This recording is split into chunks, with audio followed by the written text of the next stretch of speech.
back to work. So, Sally, did you hear about the Hathaway sisters? No, pray tell. Oh, they were making their beds this morning, and they found a rattlesnake concealed between the feather bed and the sheets. You mean they slept with it all night? Oh, how awful. Just thinking on it gives me the chills. Young ladies, that is quite enough. Should you not be doing more sewing and less gossiping? Now, ladies, how are the drafts of your speeches coming? I'm nearly done. I'm just trying to finish up here. Oh, excellent. Well, you know, we will be taking a vote later to determine whose proposal will be presented at the ceremony tomorrow. Good. Well, Minerva, if you would, share with us what you have written. Yes, Miss Campbell. It is with mingled feelings of pride and sadness that I look upon this splendid array of noble and chivalrous sons of Kansas. These are brave and noble hearts that are willing to sacrifice the pleasures of home to be deprived of the blissful presence of mothers and sisters, wives and children, and to undergo the fatigue, the hardships, the sufferings of a soldier's life for the priceless boon of liberty. Stoical indeed must be the heart that does not feel a glow of enthusiasm to see such a response to our country's call to arms. The mechanic has dropped his hammer and plane, the farmer his sickle and plow.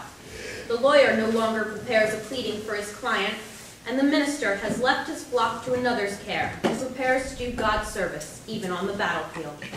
Brave ensign, on behalf of the ladies of Fort Scott, I present you this flag, this beautiful banner that speaks so eloquently of freedom and liberty. May they never trail in the dust of a dishonorable retreat, or be trampled or spit upon by a victorious and insolent enemy. Courage to the heart, and strength to the hands that shall bear it. Very well done, Minerva. Thank you. Josephine, if you would, please share with us next. All right. Receive then from your mothers, sisters, and daughters, whose affections greet you, these colors woven by our feeble but reliant hands. And when this bright flag shall float before you on the battlefield, let it not only inspire you with the brave and patriotic ambition of a soldier, aspiring to his own and his country's honor and glory, but also may it be a sign that cherished ones appeal to you to save them from a fanatical and heartless foe. Well, that's what I've come up with, Mrs. Campbell, but do you think it might be too simple? No, I think the soldiers may well prefer short and sweet to long and drawn out. Oh, my dear, no, we must consider that the soldiers will be standing in formation for some time under the scorching sun tomorrow. So, Eliza, if you would, please share what you have. When you follow this flag in your line of march on the field of battle, and you see it waving in lines of beauty and gleams of brightness, remember the trust we have placed in your hands. We will follow you in our heart with our hopes and our prayers. You are the sons of brave men who under this banner achieved the glorious victory of our national independence. Sustain this banner for the love you bear to women, for under no standard in the wide world are women so blessed as the daughters of Fort Scott. The eagle of American liberty from her Mount Erie has at intervals during the past few years given us faint warnings of danger. Now she swoops down on spreading pinions with unmistakable notes of alarm. Her cries have reached the ears of free men, and brave men rush to arms. She has perched on this banner which we don't give to your keeping. Let your trust be in the God of battles to defend it. Well, Eliza, you began excellently.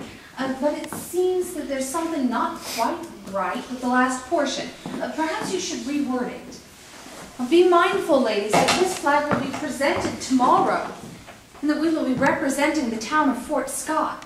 And imagine what it will mean to our fine soldiers who will receive it. So please continue in your efforts.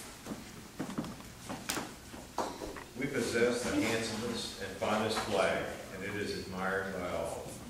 Every soldier in the frontier battalion looks upon it as a treasure, for it brings to mind many recollections of the past, of the fair donors whose hand assisted in making it, whose hands we grasped with affectionate goodbye when we left home.